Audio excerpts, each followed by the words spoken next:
നമസ്കാരം. ഇന്ന് നിങ്ങളുമായി പങ്കുവെക്കുന്നത് ഒരു ബീർബൽ കഥയാണ്. അക്ബർ ചക്രവർത്തിയുടെ മന്ത്രിയും അദ്ദേഹത്തിൻ്റെ കൊട്ടാരത്തിലെ പണ്ഡിതരിൽ ഒന്നാമനുമായിരുന്നു ബീർബൽ.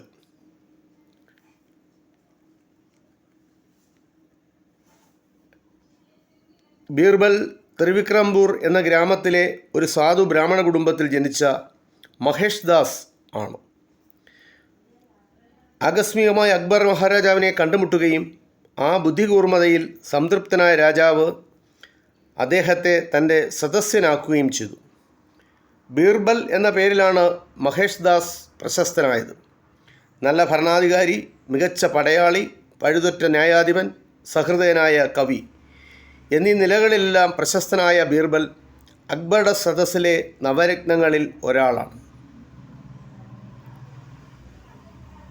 അക്ബർ മഹാരാജാവിനെ ഉപദേശിക്കുവാനും സഹായിക്കാനും വിമർശിക്കാനും തിരുത്താനുമൊക്കെ ബീർബലിന് സ്വാതന്ത്ര്യം ലഭിച്ചു. ബീർബൽ ബ്രഹ്മ എന്ന തൂലികാനാമത്തിൽ രചിച്ച മനോഹരമായ കവിതകൾ ഭരത്പൂർ മ്യൂസിയത്തിൽ ഇന്നും സൂക്ഷിച്ചിട്ടുണ്ട്.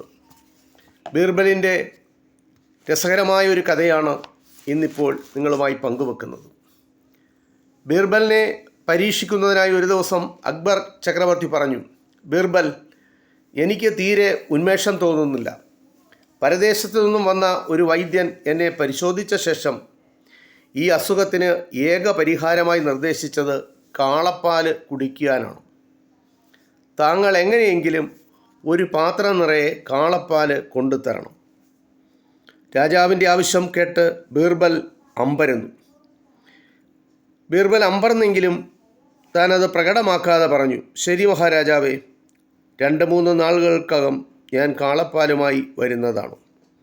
ബീർബൽ വീട്ടിലെത്തി ഭാര്യയുടെ മുന്നിൽ ഈ പ്രശ്നം അവതരിപ്പിച്ചു. അവർ പ്രശ്നം പരിഹരിച്ചു തരാമെന്ന് പറഞ്ഞു. ഭർത്താവിനെ സമാധാനിപ്പിച്ചു. അന്ന് രാത്രി ബീർബലിൻ്റെ ഭാര്യ കുറേ അഴുക്ക് തുണികളുമായി കൊട്ടാരമുറ്റത്തുള്ള കുളത്തിൽ ചെന്ന് അലക്കാൻ തുടങ്ങി. രാത്രിയിലാണ്. തുണികൾ കല്ലിൽ അടിച്ചു നനയ്ക്കുന്ന ശബ്ദം കേട്ട് അക്ബർ ആ സ്ത്രീയെ തൻ്റെ മുമ്പിൽ ഹാജരാക്കുവാൻ ഭടന്മാരോട് ആവശ്യപ്പെട്ടു. ഈ രാത്രിയിൽ തുണികൾ അലക്കുന്നതിന് എന്തിനാണ്? രാജാവ് അവരോട് ചോദിച്ചു. അവർ മറുപടി പറഞ്ഞു, ക്ഷമിക്കണം മഹാരാജാവേ, എൻ്റെ ഭർത്താവ് കഴിഞ്ഞ ദിവസമാണ് പ്രസവിച്ചത്. അദ്ദേഹത്തെ ശുശ്രൂഷിച്ചത് മൂലം പകലൊന്നും തുണി അലക്കാനായില്ല. അതുകൊണ്ടാണ് രാത്രിയിൽ ഈ പണി ചെയ്യേണ്ടി വന്നത്. നിങ്ങളെന്ത് വിഡ്ഢിത്തമാണ് ഈ പറയുന്നത്? ഭർത്താവ് പ്രസവിച്ചുവെന്നോ? അക്ബർ ചക്രവർത്തി പുരികം ചുളിച്ചുകൊണ്ട് അവരോട് ചോദിച്ചു. അപ്പോൾ അവർ തുടർന്നു പറഞ്ഞു, ഓ, അതിലെന്താണ് അത്ഭുതം? കാളപ്പാൽ ചുരത്തുന്ന നാട്ടിൽ പുരുഷന്മാർക്ക് പ്രസവിക്കുന്നതിന് തെറ്റുണ്ടോ? ഇത് കേട്ടപ്പോൾ അക്ബർ രാജാവിന് തൻ്റെ വിഡ്ഢിത്തം മനസ്സിലായി.